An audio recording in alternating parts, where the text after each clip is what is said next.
My name is Cynthia Miller, and my breast cancer journey has been twofold. In January 3rd of 2002, I had my first surgery, and after the first surgery, I then had another surgery on January 16th. For 22 years, I was fine. And, in May of 23, I again had a breast exam and was told that I had cancer in the right side. The first was in the left. But I was told that it was not even a 1, but it needed to be removed because there was cancer there. In May of 2023, I had another surgery, and that's been my journey so far. The first one I had, I discovered on the left side, and I just decided I need to go and have a exam done.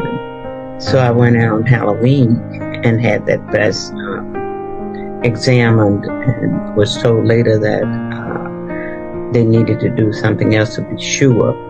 And in December, they gave me an exam to see whether or not it really was what they thought it was. And I was told I could wait until January then to have that first surgery. The second situation was a situation where I just went in for my regular examination each year for breast cancer, and it was found that there was a situation existing that they needed to retest. So that was retested, and it was found that I needed to have the surgery in May.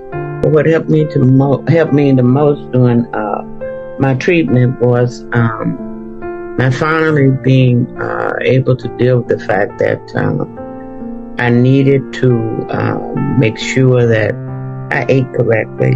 And then also, after maybe 3 months, I was able to do some exercises that I needed to do. I also went over to the cancer place that they have and was shown the fact that you could get bras, you could get wigs, you could, they showed you how to eat. Those kind of things existed at that particular place. And so that was very helpful in being able to go there. The tough moment for me was the first one that I had. I didn't want to tell anyone. And I didn't tell anyone.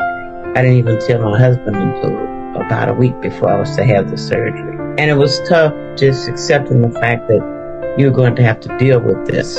But after having told him, he said, well, you got to do what you got to do.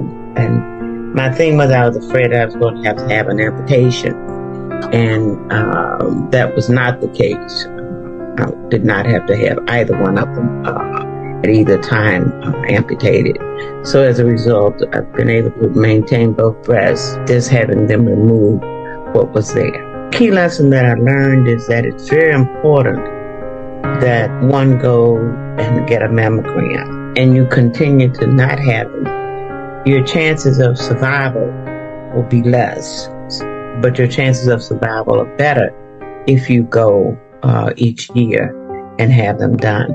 Or if anything happens where you may have a knot, or you may feel sore or anything with your breast, you need to go immediately and have that checked out. You may think it's just from an exercise or fall or something, but that may not be the case. It may be that something has happened there and you need to really go and get a mammogram so that you'll know that it isn't cancerous. Make sure that during that time period, at least the first 6 months, that you are eating properly.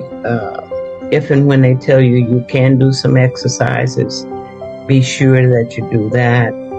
Make sure that you pay close attention to what the doctors indicated needed to be done. Do not remove anything from your breast that has been, if you've had the stitches or whatever the case may be at that point.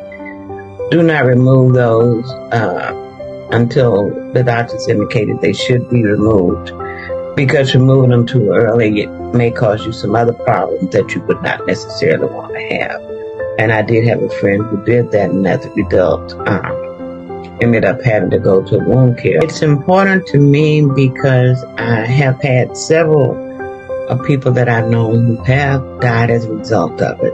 And then there are those who I know were not as concerned about having a mammogram until I said to them, gave them examples of actually what had happened to me in terms of making sure that I did have the exams. The message of hope that I would have is that if you make sure that you have gotten your mammogram and that you would make sure that as soon as you think there is something wrong, you've dealt with it, my message of hope would be that people would make sure that they always, and at least once a year, women of what they're saying the age can be that you start to have a mammogram. Rather. My hope is that all people will make sure that they have done so and let other people know that you can survive breast cancer if, in fact, you do what is required of you doing, and that is getting a mammogram. And if surgery or whatever is needed, that is done in a timely manner. I